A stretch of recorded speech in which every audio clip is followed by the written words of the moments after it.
Kisah dari seorang istri yang berusaha untuk memenuhi janji kepada suaminya.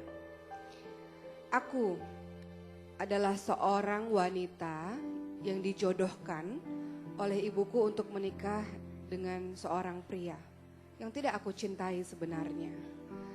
Tapi apalah dayaku untuk menolaknya. Bahwa aku dan keluargaku memang memiliki kekurangan dalam finansial dan laki-laki itu bisa memenuhinya. Dan lagi pun kedua orang tuaku sangat menyayangi pria tersebut. Sehingga jadilah aku menikah dengannya. Aku merasa laki-laki itu telah merenggut semua kebahagiaanku, merenggut semua kebebasanku. Maka ketika aku menikah dengannya dan aku paham betul betapa dia sangat mencintaiku, maka aku pun menjadi istri yang seenaknya saja. Aku bersikap manja terhadapnya dan suamiku itu selalu memenuhi semua permintaan-permintaanku. Ketika kami bertengkar, suaraku selalu yang lebih tinggi daripada suamiku dan suamiku itu patuh-patuh saja terhadapku. Aku tidak pernah memikirkan bagaimana makannya, aku tidak pernah melayani kesehariannya, tapi aku tahu dia tetap saja mencintaiku. Aku sangat benci dengan keteledorannya. Ia seringkali meletakkan handuk yang basah di atas tempat tidur, dan aku benci itu. Dia senantiasa meletakkan sendok yang kotor di atas meja makan dan aku benci itu. Dia senantiasa menggunakan laptopku dan lupa untuk menutupnya dan aku benci itu. Semua hal yang dia lakukan aku tidak suka. Dan aku tidak pernah mau memiliki anak dari dirinya. Maka setiap hari aku pun meminum pil agar aku tidak memiliki anak darinya. Namun suatu ketika aku terlupa untuk meminum pil tersebut. Dan ketika 4 bulan kemudian dan aku memeriksakan diri ke dokter, aku dinyatakan telah positif hamil dan mengandung anak kembar pula. Aku pun lantas marah kepada suamiku. Kenapa dia tidak mengingatkan aku untuk meminum pil tersebut? Ternyata suamiku ini sangat menginginkan seorang anak. Aku meminta kepada dokter untuk menggugurkan kandunganku tersebut karena aku tidak sudi mendapatkan anak dari dirinya. Namun dokter sama sekali tidak mau untuk menggugurkan kandunganku tersebut. Dan dengan terpaksa pun aku mengandung dan melahirkan anak dari dirinya tersebut. Suatu ketika seperti biasa aku bangun siang dan itu sudah terjadi setiap hari. Anak-anakku sudah beranjak memasuki usia 8 tahun. Mereka tengah sarapan bersama ayahnya. Dan seperti biasa ayahnya yang menyiapkan sarapan untuk mereka. Dan pada hari itu suamiku menciumiku, memelukku, membuat anak-anak tertawa dan menggoda kami. Dan apa yang terjadi ketika itu? Aku ini adalah seorang istri yang memang di rumah saja. Aku tidak mengurusi pekerjaan rumah tangga karena sudah ada asisten rumah tangga. Ketika anak-anakku sekolah, suamiku pergi kerja, maka yang kulakukan adalah bersenang-senang dengan teman-temanku atau aku pergi ke salon seperti pada hari ini. Aku pun pergi ke salon dan kemudian ketika aku selesai untuk mempercantik diriku, aku mencari-cari dompet di tasku. Dan ternyata di tasku tak ketemui dompet tersebut. Ketika itu orang-orang di salon mengatakan tidak apa-apa ibu bisa berhutang, besok-besok bisa datang lagi dan membayar. Tapi aku terlalu gengsi untuk itu. Dan aku pun menelpon suamiku dan mengatakan kemana dompetku. Karena memang setiap hal-hal kecil selalu suamiku yang tahu. Karena suamiku yang mengurusi semuanya dan aku tidak pernah tahu akan apapun.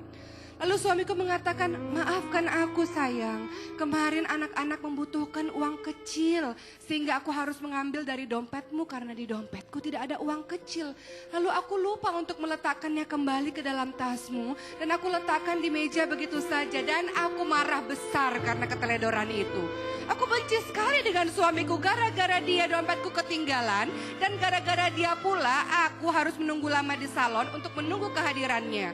Suamiku mengatakan, wahai istriku, tenang ya sayang, sebentar lagi aku pulang kerja, aku akan ambil dompetku di rumah dan aku akan mengantarkan dompet itu ke salonmu. Kamu tunggu sebentar di situ, kata suamiku. Dan aku langsung mematikan telepon begitu saja, aku benci sekali dengannya. Seharusnya dia mengikuti semua kemauanku. Seharusnya dia menyiapkan semua kebutuhanku. Tapi kali itu dia lagi-lagi teledor. Dan aku marah. Aku pun menunggu menit demi menit, jam demi jam, dan aku mulai tidak sabar. Aku terus menelponnya. Biasanya aku menelpon 2 kali dia sudah angkat. Tapi kali ini berkali-kali aku telepon, dia tidak angkat.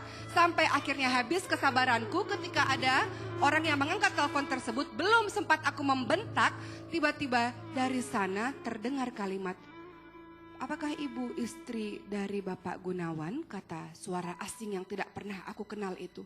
"Betul, ini siapa?" "Suamimu saat ini sedang berada dalam sebuah rumah sakit karena terjadi sebuah kecelakaan yang besar terhadapnya."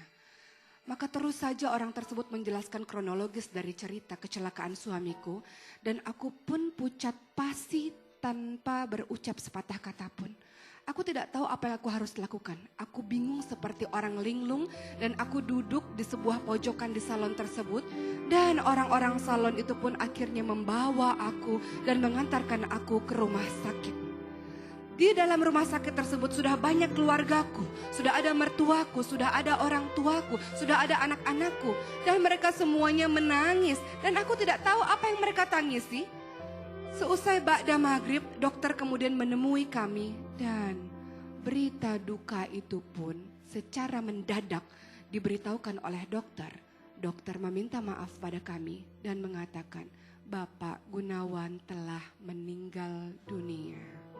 Semua orang menangis, mertuaku menangis, orang tuaku menangis, anak-anak menangis. Namun tidak ada setetes air mata pun yang jatuh di pipiku. Aku sibuk untuk menenangkan mereka. Aku katakan pada mereka, "Sabar, insya Allah mudah-mudahan ruh dari bapakmu itu akan kembali kepada Allah dan masuk ke dalam syurga Allah." Aku begitu tenang dan tidak ada setetes air mata pun yang mengalir di pipiku.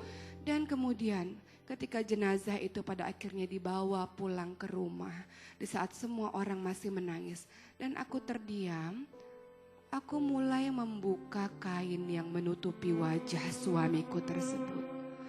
Kupandang dan kutatap lama jenazah tersebut. Wajah yang sudah kaku dan dingin tersebut. Tidak ada setetes air mata pun. Aku memandang lagi lebih lama. Dan aku baru sadar, inilah pertama kali dalam hidupku aku melihat dan menyaksikan wajah sedemikian suamiku secara seksama. Inilah pertama kali dalam hidupku aku melihat wajah suamiku secara betul dan tanpa terasa tetes air mataku pun mengalir di pipiku.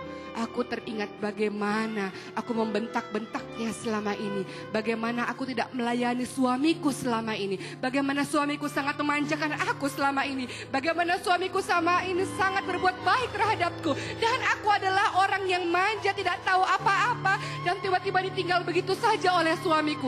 Maka air mataku ini pun terus mengalir dan tiada berhenti. Sampai kemudian suamiku dikuburkan, ditutup dengan tanah. Aku meraung-raung berharap bahwa suamiku dihidupkan kembali. Bagaimana mungkin aku bisa hidup tanpa kehadiran dirinya dan membesarkan anak-anakku itu? Dan aku seperti orang yang tidak punya nyawa. Berhari-hari terus berjalan, aku diam.